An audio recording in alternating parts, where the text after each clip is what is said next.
Madam Chairperson,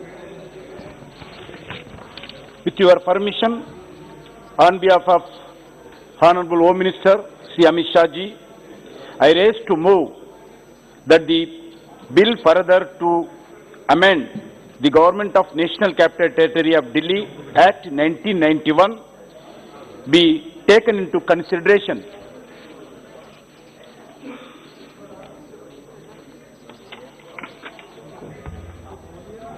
Below.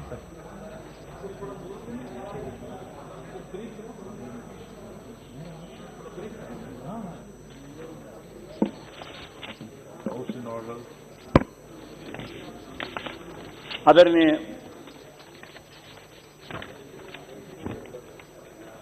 Madam chairperson, इस सदन में government of national capital territory of Delhi amendment bill 2021 का चर्चा करने की अनुमति प्रदान करने के लिए मैं आपका आभार व्यक्त करता हूं। 1991 में इसी संसद में 69 संवैधानिक संशोधन के द्वारा संविधान में दो नया आर्टिकल्स, एक आर्टिकल 239 ए, दूसरा आर्टिकल 239 ए भी लाए गए हैं। इस संदर्भ में मैं आपसे अनुरोध करना चाहता हूं, संविधान के अनुसार दिल्ली एक यूनियन टेरिटरी विथ लेजिस्लेचर है, with limited powers. Honourable high court ने भी अपने निर्णयों में यह स्पष्ट किया है कि एक यूनियन टेरिटरी है। इस अमेंडमेंट का उद्देश्य सिर्फ उत्पन्न हुई अस्पष्टताओं को हटाने के लिए आज संशोधन संसद के सामने लाना पड़ा। यहाँ सभी प्रस्तावित संशोधन कोर्ट के द्वारा दिए गए निर्णयों के अनुरूप है। इससे दिल्ली लोगों का भला होगा। और दूसरा, स्पीकर महोदय, इस संसद में सभी माननीय सदस्यों को अवगत है कि national capital territory of Delhi का प्रशासन 3 मुख्य प्रोविजन से ऊपर आधारित है। संविधान का आर्टिकल 239 ए, दूसरा जीएनसीटी एक्ट 1991 और transaction of business of the GNCTD rules 1993। माननीय मैडम स्पीकर, 1991 से दिसंबर 2013 तक दिल्ली का प्रशासन सुचारू रूप से चलते रहे और आमतौर पर सभी मुद्दों का विचार और चर्चा के माध्यम से समाधान हो जाता था। लेकिन 2015 में संविधान के कुछ प्रोविजंस को इंटरप्रिटेशन लेकर कुछ कॉन्फ्लिक्ट ऑफ व्यूज खड़े किए गए। संविधान के आर्टिकल 239 और 239 ए पर, जीएनसीटीडी एक्ट 1991 पर, transaction of business of GNCTD rules 1993 पर तो व्याख्या को लेकर ऑनरेबल हाई कोर्ट में कई केसेस फाइल किया गया।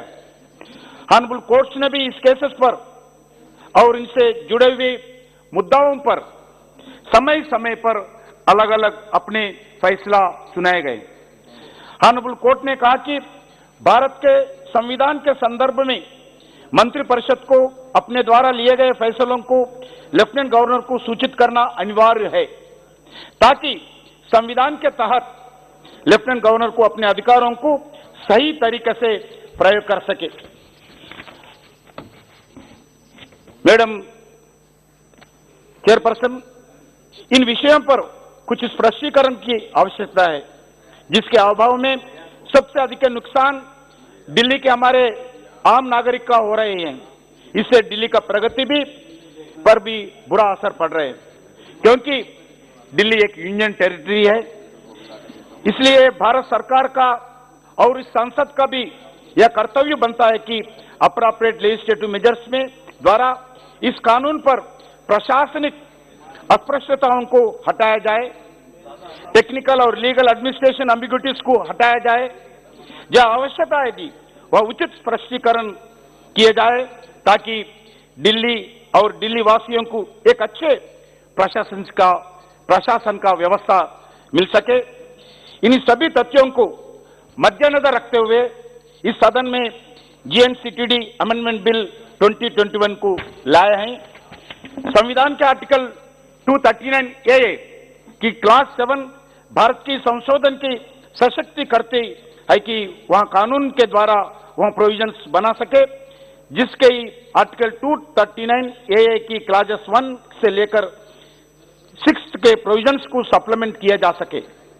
इसके तहत संसद ने जीएनसीटीडी एक्ट 1991 को पारित किया था, क्योंकि जीएनसीटीडी एक्ट 1991 इसी संसद ने पारित किया था, इसीलिए इसमें कोई भी संशोधन करने के लिए यहां संसद पूरी तरह सक्षम है, पूरा अधिकार भी है। इसके अनुसार मैं इस विधेयक को प्रस्तुत करता हूं कि जिससे माध्यम से दिल्ली प्रशासन से जुड़े हुए कई मुद्दों को स्पष्ट किया जाएगा और इसके लिए यहां विधेयक 4 सेक्शंस में सेक्शन 21, सेक्शन 24 और सेक्शन 33 और सेक्शन 44 से संशोधन प्रस्तावित करता हूं। अध्यक्ष जी, इसी दिल्ली गवर्नमेंट और एडमिनिस्ट्रेटिव एफिशिएंसी बढ़ेगा और एग्जीक्यूटिव और लेजिस्लेचर के रिलेशंस बेहतर होगी। ये टेक्निकल बिल है, ये कोई राजनीतिक संबंधित बिल नहीं है।